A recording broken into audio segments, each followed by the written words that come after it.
ये स्ट्रेटजी जिसे मैं आपको दिखाने जा रहा हूं उसे ऑर्डर ब्लॉक कहते हैं। ऑर्डर ब्लॉक एक बहुत ही ताकतवर ट्रेडिंग स्ट्रेटजी है जो आपको स्मार्ट मनी कॉन्सेप्ट में मिलेगी। अगर आप स्मार्ट मनी कॉन्सेप्ट के लिए नए हैं तो आपको इसके कुछ पहलुओं के बारे में जानना होगा, जैसे order block, break of structure और चेंज ऑफ कैरेक्टर। चलिए ऑर्डर ब्लॉक से शुरू करते हैं। ऑर्डर ब्लॉक क्या है? ट्रांजैक्शन में ब्लॉक का मतलब होता है बहुत बड़े या विशाल स्तर के लेन देन, इसलिए हम नहीं कर सकते। ये स्ट्रेटजी जिसे मैं आपको दिखाने जा रहा हूं उसे ऑर्डर ब्लॉक कहते हैं। बिल्कुल देखो जब ये हो रहा हो, क्योंकि इस तरह के बाइंग एंड सेलिंग सिर्फ बड़े ऑपरेटर्स और मार्केट मेकर करते हैं जो मार्केट में होते हैं। ये खास स्ट्रेटजी किसी भी फाइनेंशियल एसेट्स में काम करती है, चाहे आप करेंसी ट्रेड कर रहे हो, क्रिप्टो करेंसी ट्रेड कर रहे हो या स्टॉक्स। तो देखो और सीखो कि इस खास स्ट्रेटजी का कैसे यूज करना है। चलो एक ऑर्डर ब्लॉक को परिभाषित करते हैं और देखते हैं कि हम इसे चार्ट पर कैसे देख सकते हैं। रिटेल ट्रेडर्स के तौर पर हम इसे अपने चार्ट पर ही पहचान सकते हैं। ये एक बेयरिश ऑन ऑर्डर ब्लॉक है जिसने बेयरिश मूवमेंट को प्रोड्यूस किया है, क्योंकि ये आखिरी ग्रीन कैंडल है जिसने बुलिश मूवमेंट को प्रोड्यूस किया है। इसको समझाते हैं तो हमारे पास एक डाउन ट्रेंड है। इस केस में हम ब्रेक ऑफ स्ट्रक्चर को देख सकते हैं, चाहे वो डाउन ट्रेंड हो या अप ट्रेंड। ये एक डाउन ट्रेंड है जहां हमारे पास लगातार लोअर से लो और फिर लोअर लो है। इस ट्रेंड में आगे बढ़ने की डायरेक्शन देखी जा रही है, जो कि बस ट्रेंड की कंटिन्यूटी है। और हर पॉइंट पर हम अपनी स्ट्रक्चर को मैपिंग करते हैं विक को पहचान कर। आप देख सकते हैं ये विक, और फिर प्राइस उस विक में धकेलती है ताकि एक नया लोअर लो लेवल बनाया जा सके। इस पॉइंट पर हम कहते हैं कि स्ट्रक्चर का टूटना हो गया है। हम इसे पहचानते हैं, हम अपनी स्ट्रक्चर को ट्रेल को मैप करके समझते हैं, और फिर हम देख सकते हैं कि जब कैंडल बॉडी उस लेवल के पार धकेलता है तो हमारी स्ट्रक्चर टूट गई है। फिर हम एक नई स्ट्रक्चर बना लेते हैं, हम टेल को मैप करते हैं, और जब बॉडी उस पार धकेलता है तब हम देख सकते हैं कि हमारी स्ट्रक्चर में बदलाव आ गया है। हम ये होते हुए देख सकते हैं, हमारे पास एक टेल है, बॉडी नीचे धकेल रहा है और हम हर पॉइंट पर नए लेवल बना रहे हैं। केवल एक समय होता है जब हमें कैरेक्टर में चेंज मिलता है, जिसे मार्केट शिफ्टिंग भी कहा जाता है। बस इस खास ट्रेंड से रिवर्सल की तरह, जब आपके पास डाउन ट्रेंड होता है और फिर अचानक एक रिवर्सल होता है तो मार्केट यहां ऊपर की ओर मुड़ जाता है। यहां हमारे पास एक लोअर हाई है, हमने पिछली लोअर लो से एक लोअर लो बनाया है। हमने वास्तव में कुछ नहीं बनाया, बस हमने देखा कि मार्केट इस तरफ मुड़ गया है, फिर उसने पिछली लोअर हाई को तोड़ दिया है। इस लेवल पर देखिए, जो लोअर हाई बना था वो पूरी तरह से टूट गया है, और तभी हम देख सकते हैं कि इस लेवल से हमारे पास कैरेक्टर में चेंज हो रहा है, मार्केट की एक्टिविटीज में या मार्केट की डायरेक्शन में चेंज आया है। तो ये एक चेंज है। इसके बाद हम एक हायर हाई, एक लोअर हाई, फिर से एक हायर हाई और एक लोअर हाई देख रहे हैं। हम देख रहे हैं कि डायरेक्शन नीचे की ट्रेंड से ऊपर की ट्रेंड में बदल कर रही है। इसे पहचानने का तरीका यही है। आप इस पर पूरा ट्यूटोरियल इसी प्लेलिस्ट में पा सकते हैं। अगर तुम इस खास स्ट्रेटजी का यूज करना चाहते हो तो सबसे पहले अपनी एनालिसिस करो और अपने मार्केट स्ट्रक्चर को पहचानो। इसका मतलब है कि तुम्हें यह जानना होगा कि उस समय मार्केट की स्थिति क्या है। क्या तुम्हारा मार्केट डाउन ट्रेंड में है, अप ट्रेंड में है, या तुम एक कंसोलिडेटिंग मार्केट में हो। जब तुम ये पहचान लोगे तो अगला कदम है सबसे हाल का ऑर्डर ब्लॉक मैप करना। इसके लिए तुम्हें 2 टाइम फ्रेम की जरूरत पड़ेगी। पहला टाइम फ्रेम वो होगा जिसमें तुम काम करोगे। पहले उस दूसरे ब्लॉक का मैप बनाओ और फिर तुम कम से कम 2 टाइम फ्रेम नीचे का टाइम फ्रेम यूज करोगे। मतलब अगर तुम 4 घंटे का टाइम फ्रेम ले रहे हो तो तुम 1 घंटे का टाइम फ्रेम अपने ट्रेड एंट्री के लिए ले सकते हो। मैं तुम्हें यह जल्दी ही दिखाने वाला हूं। अब देखो, तुम अपने ऑर्डर ब्लॉक को 4 घंटे में पहचानते हो और फिर ट्रेड एंट्री के लिए 1 घंटे पर एंट्री की आरटी हो। अगर तुम 1 घंटे का इस्तेमाल कर रहे हो तो तुम 1 घंटे में अपने ऑर्डर ब्लॉक को पहचानते हो और फिर एंट्री के लिए 15 मिनट पर एंट्री हो। ये इसलिए है ताकि तुम इसे ऑर्डर ब्लॉक ढूंढ सको। बिल्कुल सही एंट्री है। चलो इसे देखते हैं और फिर मैं तुम्हें बताऊंगा कि यह कैसे काम करता है। अगर तुम इस चार्ट को देखो तो पहली चीज जो मैंने की वो थी अपने ऑर्डर फ्लो की पहचान करना, यानी अपने मार्केट स्ट्रक्चर को समझना। यहां एक ब्रेकआउट स्ट्रक्चर है, प्राइस ने इस लेवल पर रिट्रेस किया, इसे देखो। और फिर यहां जो हुआ वो देखो, एक ऑन ऑर्डर ब्लॉक है, आखिरी बेरिश कैंडल जो लाल कैंडल है, जो इस ग्रीन कैंडल के ऊपर जाने से पहले प्रिंट हुई थी। हमारे पास ये ऑर्डर ब्लॉक है।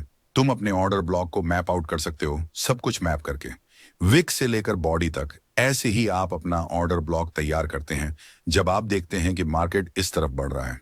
क्योंकि ये रेड कैंडल इस मूवमेंट का कारण बनी, इसलिए हम इसे बुलिश ऑन ऑर्डर ब्लॉक कहते हैं।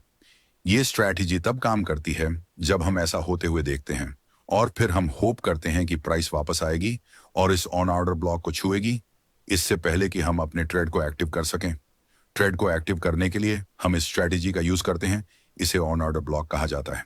तो चलो अगली नेक्स्ट पर चलते हैं। फ्रेम में जहां हम अपनी एंट्री को पहचान सकते हैं, जैसे मैंने आपको बताया, आपको 2 टाइम फ्रेम की जरूरत है। मतलब अगर आप 1 घंटे का इस्तेमाल कर रहे हैं तो आपको 15 मिनट का भी इस्तेमाल करना होगा। अगर आप 4 घंटे का इस्तेमाल कर रहे हैं तो आपको 1 घंटे की जरूरत होगी। और अगर आप डेली टाइम फ्रेम का इस्तेमाल कर रहे हैं तो आपको 4 घंटे का टाइम फ्रेम चाहिए अपनी एंट्री के लिए। तो अब हम 15 मिनट के टाइम फ्रेम पर चलते हैं। अब देखो 15 मिनट में हमें क्या दिख रहा है। याद रखें, 1 घंटे में हमने एक ऑर्डर ब्लॉक मैप किया था और हम उम्मीद कर रहे हैं कि प्राइस उस ऑर्डर ब्लॉक की तरफ वापस आएगी, इससे पहले कि हम अपनी ट्रेड को एक्टिवेट कर सकें। सकते हैं कि लोअर लो, लोअर हाई, फिर से लोअर लो, फिर लोअर हाई और फिर एक और लोअर लो हो रहा है। ट्रेडिंग का नियम यह है कि तुम ट्रेंड के खिलाफ ट्रेड नहीं करते। तो अगर तुम इसे ध्यान से ट्रेड करना चाहते हो तो तुम स्ट्रक्चर का ब्रेक देख सकते हो और फिर लोअर टाइम फ्रेम में कैरेक्टर का चेंज देख सकते हो। ये वही समय है जब हम कह सकते हैं कि हमारा लोअर टाइम फ्रेम एडजस्ट करने की कोशिश कर रहा है। हमारे ऊंचे टाइम फ्रेम के साथ कोऑर्डिनेशन करें। हमारा टाइम फ्रेम जो कि एनालिसिस का सपोर्ट है, वह एक अप ट्रेंड है। ये जो रिट्रेसमेंट है वो डाउन ट्रेंड है। आपको कैसे पता चलेगा कि डाउन ट्रेंड खत्म हो गया है? जानने का एकमात्र तरीका है जब आप एक बदलाव देखें। जब हम हाल की आखिरी लोअर हाई को तोड़ते हैं, उस पर ध्यान दें जो यहां बनी थी और फिर हमने उसे तोड़ दिया। याद रखें, आप इसे टेल को मैप करके पहचानते हैं और फिर हम बॉडी के जरिए आगे बढ़ते हैं। अब जब भी हम किसी इंस्टीट्यूशनल रेफरेंस पॉइंट्स पर वापस आते हैं, जैसे कि ऑर्डर ब्लॉक, तो याद रखें कि ऑर्डर ब्लॉक ही इस स्ट्रेटेजी का नाम है। देखिए, यह निचले टाइम फ्रेम में उस अन्य ब्लॉक की तरफ वापस लौटा जो कि एक बुलिश ऑर्डर ब्लॉक है। इस लाल कैंडल को मैंने म्यूट किया और फिर प्राइस आई और इसे छुआ। इसी समय आप अपना ट्रेड एक्टिव कर सकते हैं। जब आप यहां से अपने ट्रेड को एक्टिव कर लेते हैं तो आप देखेंगे कि यह चीज जादू की तरह काम करती है। आपका स्टॉप लॉस हमेशा इस डेडलाइन के नीचे, अगर आप हाई टाइम लिमिट का इस्तेमाल करके एंट्री कर रहे हैं तो आप शायद अपना स्टॉप लॉस यहां रख सकते हैं।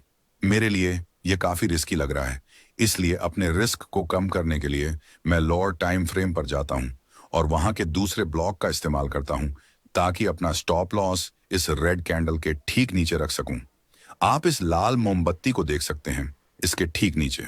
फिर मेरी एंट्री यहां होती है जब मैं देखता हूं कि प्राइस इस ऑन ऑर्डर ब्लॉक को छू रहा है।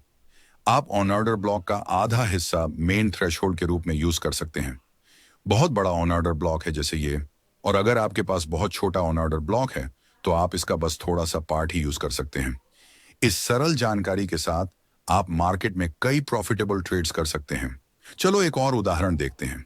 यहां हम देखते हैं कि कीमत इस लेवल पर नीचे आ रही है और फिर हमें एक ऑर्डर ब्लॉक मिला। यह लेवल हमारा ऑर्डर ब्लॉक है जो एक बुलिश ऑर्डर ब्लॉक भी है। जब भी हम अपना ऑर्डर ब्लॉक मैप करते हैं, मान लेते हैं कि हमने इसे नहीं देखा, हम उस ऑन ऑर्डर ब्लॉक को देख सकते हैं जो था। जो प्राइस का मैप बनाया गया है वो जब इस लेवल को छूने आएगी तब हम ट्रेड में एंटर कर सकते हैं। लेकिन हम कैसे एंटर करेंगे? कैसे पता चलेगा कि यह काम करेगा? अब हम लोअर टाइम फ्रेम पर चलते हैं। यह 4 घंटे का ऑर्डर फ्लो है, इसे मत भूलिए। यह हमारा एनालिसिस का टाइम फ्रेम है। फिर हम एक और लोअर टाइम फ्रेम पर जाते हैं जो कि 1 घंटा है और यह हमारा एंटर करने का टाइम फ्रेम है। इसे देखिए, जो रिट्रेसमेंट हम देख रहे हैं उसमें लोअर लो, लोअर हाई, फिर से लोअर लो, लोअर हाई, और फिर हम कोई और लोअर लो नहीं बना पाए, बल्कि हमारे पास कैरेक्टर का चेंज हुआ है। इस लेवल पर जो लोअर हाई बना था, उसके बाद प्राइस इस खास ऑर्डर ब्लॉक में वापस आया। ये आखिरी रेड कैंडल थी जो डाउन साइड में ट्रेड हुई थी, ऊपर की ओर बढ़ने से पहले। प्राइस फिर से यहां आया और यही हमारा एंट्री पॉइंट है। कितनी शानदार बात है कि हम इस खास जानकारी का इस्तेमाल करके ट्रेड ले सकते हैं। ऑर्डर ब्लॉक में हमारे पास एक ऑर्डर ब्लॉक है जो हमारे हायर टाइम फ्रेम का ऑर्डर ब्लॉक था, और फिर हमारे पास लोअर टाइम फ्रेम का ऑन ऑर्डर ब्लॉक है। अगर आप सिर्फ इस जानकारी का इस्तेमाल करें तो मैं आपको भरोसा दिलाता हूं कि आप बहुत सारा पैसा कमा सकते हैं। बाजार में इस रणनीति का यूज करने के लिए सुनिश्चित करें कि आप इसे अच्छी तरह से अभ्यास करें। जब आप एक और ब्लॉक को हायर टाइम फ्रेम लेवल में देखें तो 2 टाइम फ्रेम नीचे जाकर कम टाइम फ्रेम पर आएं। फिर अपनी एंट्री के लिए देखें। जब आप कोई चेंज देखें तो उस खास लेवल पर एक ऑर्डर ब्लॉक के लिए देखें और फिर आप उस ट्रेड के लिए तैयार हैं। काश मैं आपको और उदाहरण दिखा पाता, लेकिन आप ये खुद कर सकते हैं।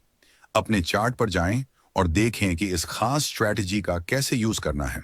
स्मार्ट मनी कॉन्सेप्ट के बारे में और जानने के लिए ये सही जगह है। मैं कोशिश कर रहा हूं कि इन चीजों को आपके लिए जितना हो सके आसान बना सकूं, ताकि आप इस तरह की जानकारी को समझ सकें।